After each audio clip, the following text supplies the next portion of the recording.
اگر اللہ نے دولت سے نوازا ہو، اگر پاسبل ہو، ممکن ہو، تو انسان ہر سال ایک چکر مکہ اور مدینہ کا تو لگا جائے۔ جب یہ آنکھیں مدینہ کو دیکھتی ہیں، جب نبی کے شہر کو دیکھتی ہیں، جب یہ آنکھیں اللہ کے گھر کو دیکھتی ہیں، ایمان بڑھ جاتا ہے، دل کے اندر اللہ کی محبت بڑھ جاتی ہے، رسول کی محبت بڑھ جاتی ہے۔ اسی لیے شاعر کہتا ہے، دکھا دے یا الہی وہ مدینہ کیسی بستی ہے، جہاں پر رات دن مولا تیری رحمت برستی ہے۔ اچھی جگہوں پر جایا کرو میرے بھائی، اور اچھے مناظر کو دیکھا کرو۔ اسی لیے اللہ قرآن کے 30ویں پارے میں فرماتا ہے، افلا ينظرون الى الابل كيف خلقت والى السماء كيف رفعت والى الجبال كيف نصبت والى الارض كيف سطحت۔ اے میرے بندو، تم دیکھتے نہیں کہ اونٹ کیسے پیدا کیا گیا؟ تم دیکھتے نہیں یہ لمبا چوڑا آسمان کیسے پیدا کیا گیا؟ تم دیکھتے نہیں یہ بلند و بالا پہاڑ کیسے پیدا کیے گئے؟ تم دیکھتے نہیں یہ زمین کیسے بچھائی گئی؟ اللہ کی پیدا کی ہوئی چیزوں کو دیکھنا اور غور کرنا، یہ بھی آنکھوں کا ایک صحیح استعمال ہے۔ میرے پیارے ساتھیوں، آنکھوں کا یہ صحیح استعمال ہمیں اور آپ کو کرنا چاہیے۔ آنکھوں کا ایک اور صحیح استعمال ہے، ان آنکھوں سے قرآن کو دیکھا جائے، دینی کتابوں کا مطالعہ کیا جائے۔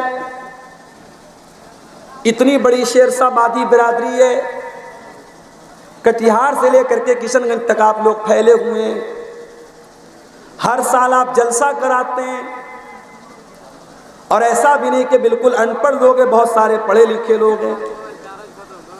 ذرا اپنے دل پر ہاتھ رکھ کر کے بتاؤ کہ آپ نے اپنے نبی کی سیرت پر کمپلیٹ کوئی کتاب کیا پڑھی ہے؟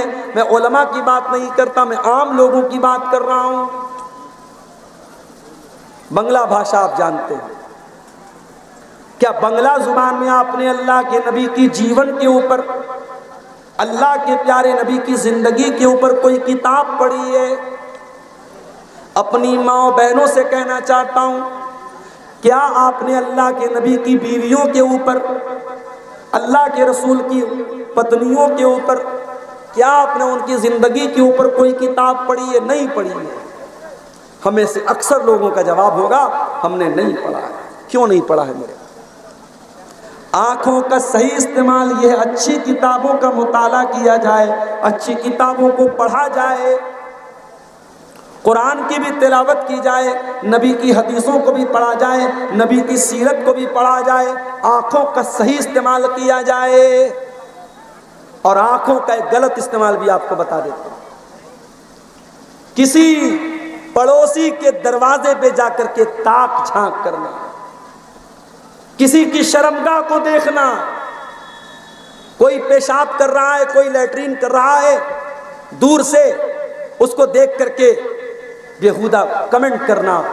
اسی لیے اللہ کے پیارے نبی کا طریقہ یہ تھا، جب آپ قضائے حاجت کرنے کے لیے جاتے تھے، کیونکہ اس زمانے میں گھروں میں بنا ہوا لیٹرین نہیں تھا، جب آپ جاتے تھے قضائے حاجت کرنے کے لیے تو دور جاتے تھے تاکہ کسی کی نظر نہ پڑے۔ اللہ کے نبی فرماتے، لا ينظر الرجل الى عورت الرجل ولا تنظر المرأة الى عورت المرأة۔ کوئی مرد کسی دوسرے مرد کی شرمگاہ کو بھی نہ دیکھے، کوئی عورت کسی دوسری عورت کی شرمگاہ کو بھی نہ دیکھے۔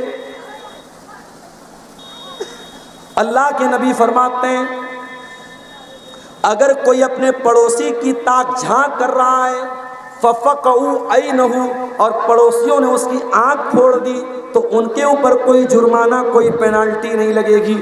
اتنا بڑا گناہ ہے تاک جھانک کرنا۔ اور جب تاک جھانک کرنا منع ہے تو میاں بیوی کی جو پرائیویٹ باتیں ہیں وہ کسی اور کو بتانا بھی منع ہے۔ کچھ لڑکے اپنے دوستوں کو بتاتے ہیں، میں نے اپنی بیوی کے ساتھ یہ کیا وہ کیا۔ سہاگ رات کے بعد لڑکے لڑکیاں ایک دوسرے کو بتاتے ہیں کہ شوہر اور بیوی کے درمیان کیا ہوا۔ غلط ہے، یہ حرام ہے، یہ ناجائز ہے۔ میاں بیوی کا رشتہ بہت پرائیویٹ رشتہ ہے، اس پرائیویٹ رشتے کی پرائیویسی کو باقی رکھو۔ آنکھوں کے غلط استعمال سے اپنے آپ کو بچاؤ۔ اور اب آ جائیے تقریر کے تیسرے پوائنٹ کی طرف ہم بڑھتے ہیں، آخری پوائنٹ کی طرف۔ دل بھی بہت بڑی نعمت ہے اللہ تعالیٰ۔ اس دل کے بارے میں اللہ تعالیٰ نے قرآن کریم میں فرمایا کہ حضرت ابراہیم علیہ السلام اللہ کی بارگاہ میں دعا کرتے ہیں، وَلَا تُخْزِنِي يَوْمَ يُبْعَثُونَ يَوْمَ لَا يَنفَعُ مَالٌ وَلَا بَنُونَ۔ قیامت کے دن نہ مال کام آئے گا نہ اولاد کام آئے گی، الا من اتى اللہ بقلب سلیم۔ قیامت کے دن تو وہی کامیاب ہوگا جو صاف ستھرا دل لے کر کے آئے گا۔ سوال یہ پیدا ہوتا ہے کہ صاف ستھرا دل کون سا دل ہے؟ جس دل میں ایمان ہو میرے بھائی، جس دل میں اللہ کی محبت ہو، جس دل میں رسول کی محبت ہو، جس دل میں ایمان کی روشنی ہو، وہ دل اللہ تعالیٰ کے یہاں قلب سلیم ہے، صاف ستھرا دل ہے۔ اسی لیے اللہ قرآن میں کہتا ہے فَمَن يُرِدِ اللَّهُ أَن يَهْدِيَهُ يَشْرَحْ صَدْرَهُ لِلْإِسْلَامِ۔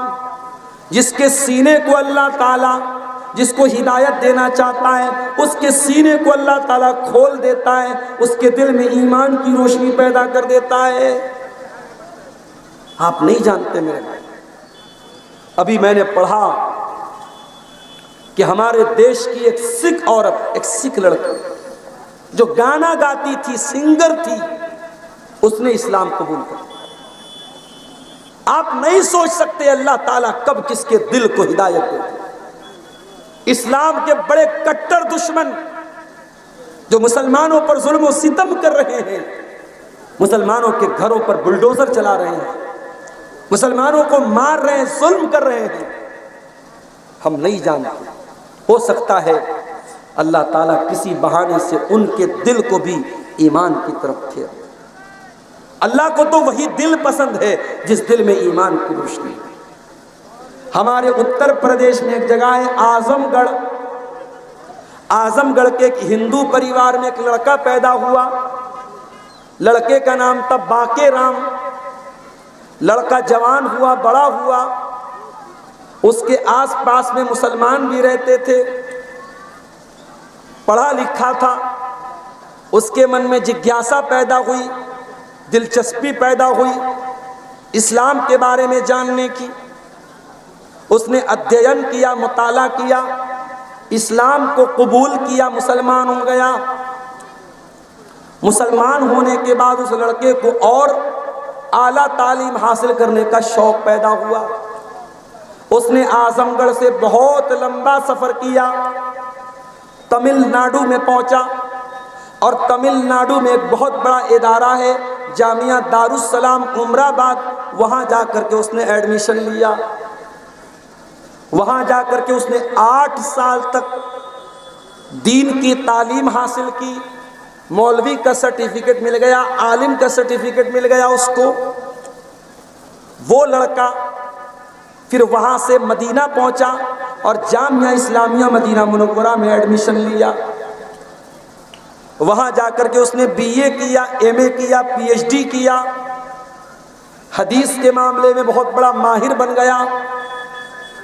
پھر اس نے اتنی موٹی موٹی 12 جلدوں میں 12 والیوم میں حدیث کی کتاب لکھی، جس میں صحیح حدیثوں کو اکٹھا کیا۔ اس کو دنیا علامہ ضیاء الرحمن اعظمی کے نام سے جانتی ہے، جو بہت بڑے عالم گزرے ہیں۔ ابھی کچھ دنوں پہلے ان کا انتقال ہوا۔ ہم نہیں جانتے میرے دل کا کنٹرول اللہ کے ہاتھ، دل کا مالک اللہ ہے۔ اسی لیے اگر آپ مسلمان ہیں، اسلام پر ہیں، توحید پر ہیں، اللہ کا شکر ادا کیجیے اور دعا کیجیے کہ مرتے دم تک اللہ تعالیٰ اسی توحید پر قائم رہے۔ اسی لیے اللہ تعالیٰ نے قرآن کریم میں ایک دعا ہم کو سکھائی، ربنا لا تزغ قلوبنا بعد اذ هديتنا وهب لنا من لدنك الرحمة انك انت الوهاب۔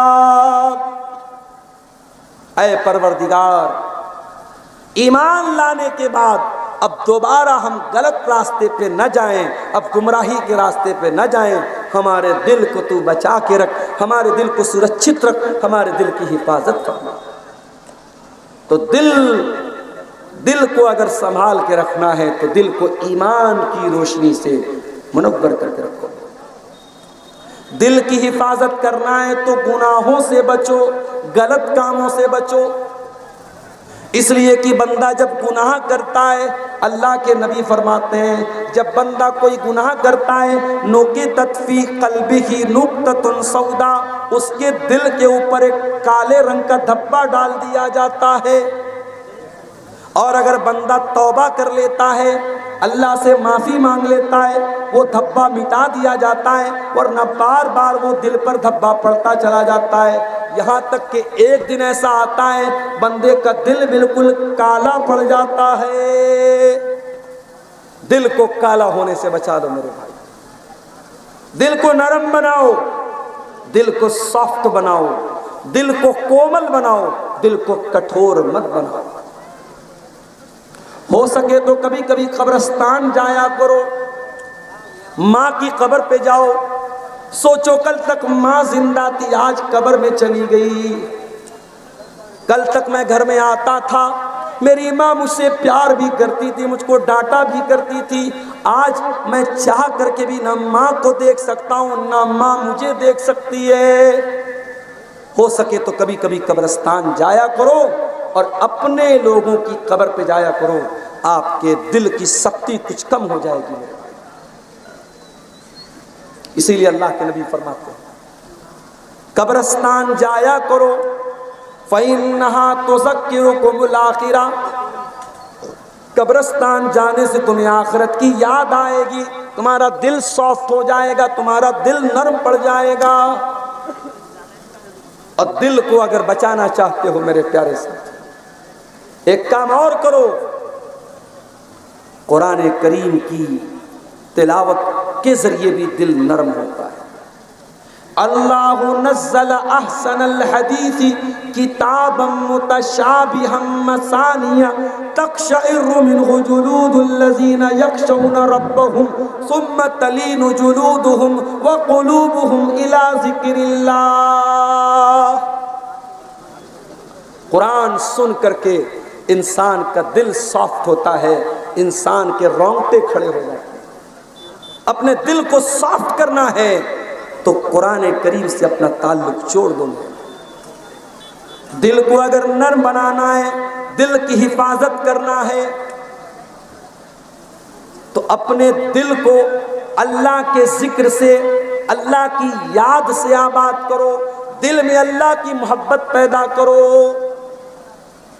مجھے ایک بھائی نے بتایا، کٹیہار کے رہنے والے، مولوی صاحب اسکول میں پڑھنے والے لڑکے لڑکیاں بہت کم ایسے ملیں گے آپ کو جن کا ایک دوسرے کے ساتھ افیئر ہو۔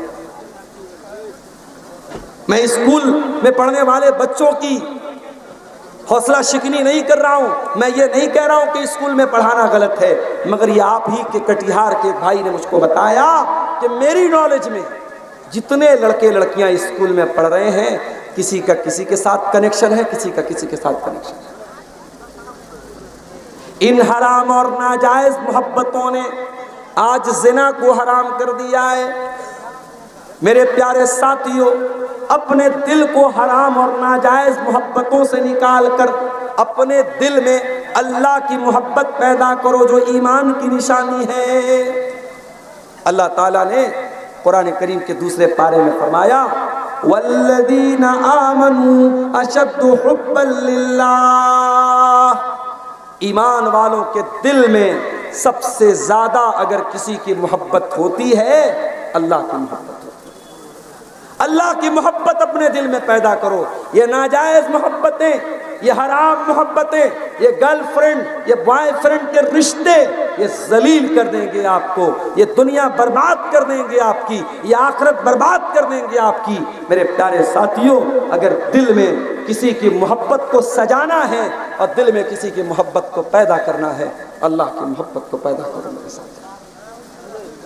میری طبیعت بہت اچھی نہیں تھی، میں کل آپ کے بیچ میں آیا ہوں، پیٹ میرا خراب تھا، صبح سے شام تک تقریباً 6-7 لوز موشن ہو گیا، پانی کی کمی ہو گئی، پھر بھی آپ کے درمیان میں آیا ہوں اور تقریباً 1.5 گھنٹہ پورے ہونے والے ہیں۔ میں اب اپنی تقریر کو سمیٹتا ہوں اور یہ 2 پرچیاں ہمارے سامنے آئی ہیں، ان سوالوں کا جواب دے کر کے ہم انشاءاللہ آپ سے اجازت لے لیں گے۔ سوال آیا ہے، مسجد کی تعمیر کے لیے اعلانیہ چندہ کرنا کیسا ہے؟ کسی عالم نے کہا ایسے چندہ کرنا نہیں چاہیے۔ دیکھیے، چندہ جو ہوتا ہے اعلانیہ بھی ہو سکتا ہے، سیکرٹ بھی ہو سکتا ہے، یعنی پرسنلی آپ لوگوں سے مل کر کے چندہ لے وہ بھی جائز ہے، اور آپ کھل کر کے ایسے چندہ جیسے آپ کے سیمانچل میں لیا جاتا ہے ایسے بھی لیا جا سکتا ہے۔ اس میں یہ دیکھا جائے گا سہولت کس میں ہے، آسانی سے لوگ چندہ کس میں دے دیتے ہیں۔ ہاں، یہ الگ بات ہے کہ اگر چندہ دینے والے اس مقصد کے ساتھ چندہ دے رہے ہیں کہ ہمارا نام ہوگا، مولوی صاحب ہمارا نام لے کر کے پبلک کے سامنے ہماری عزت بڑھائیں گے، اگر یہ مقصد ہے تب مقصد غلط ہے، مقصد کو ہمیں سدھارنا چاہیے، نیت کی اصلاح کرنا چاہیے۔ ویسے چندہ اعلانیہ کرنا غلط نہیں ہے، ناجائز نہیں ہے، کر سکتے ہیں۔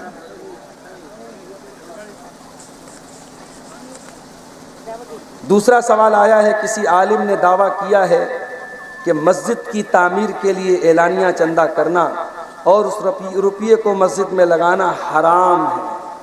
دیکھیے، یہ بڑا مسئلہ ہے، ہمارے یہاں حرام کہنے میں دیر نہیں لگتی، کسی مسئلے کو حلال اور حرام کہنا یہ بہت بڑی بات ہے، بہت سوچ سمجھ کے بات کرنی چاہیے۔ مسجد کا چندہ آپ کیا نبی کے زمانے میں اعلان کر کے نہیں لیا گیا؟ کیا نبی نے صحابہ کے بیچ میں کھڑے ہو کر کے نہیں کہا کہ مسجد میں جگہ کم پڑ رہی ہے، کوئی اللہ کا بندہ اس میں تعاون کرے؟ عثمان غنی نے آگے بڑھ کے تعاون کیا۔ یہ حرام کہنے والے کون ہوتے ہیں؟ آپ یہ کہہ سکتے ہیں مناسب نہیں ہے، بہتر نہیں ہے۔ آپ اگر پرسنلی چندہ کریں تو زیادہ اچھا۔ اس طریقے سے کوئی اگر اعلان کرنے کو حرام کہتا ہے، غلط ہے، اسے اپنی اصلاح کرنی چاہیے۔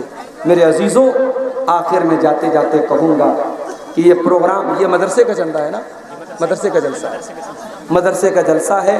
آپ حضرات جو بھی یہاں بیٹھے ہیں، جاتے جاتے ضرور اس ادارے کا تعاون کر کے جائیں گے۔ اور جیسا کہ مجھے بتایا گیا، ہمارے بعد ایک اور بنگالی وقتہ ہیں مولانا عبدالقیوم صاحب، وہ بھی آپ کے سامنے خطاب کریں گے۔ اللہ تعالیٰ ہمیں ان کی باتوں پر بھی عمل کی توفیق عطا فرمائے، اور اللہ تعالیٰ ہمیں اس مدرسے کی زیادہ سے زیادہ مدد کرنے کی اور اس کا تعاون کرنے کی ہم سب کو توفیق عطا فرمائے۔ آمین۔ وآخر دعوانا ان الحمدللہ رب العالمین، والسلام علیکم ورحمۃ اللہ۔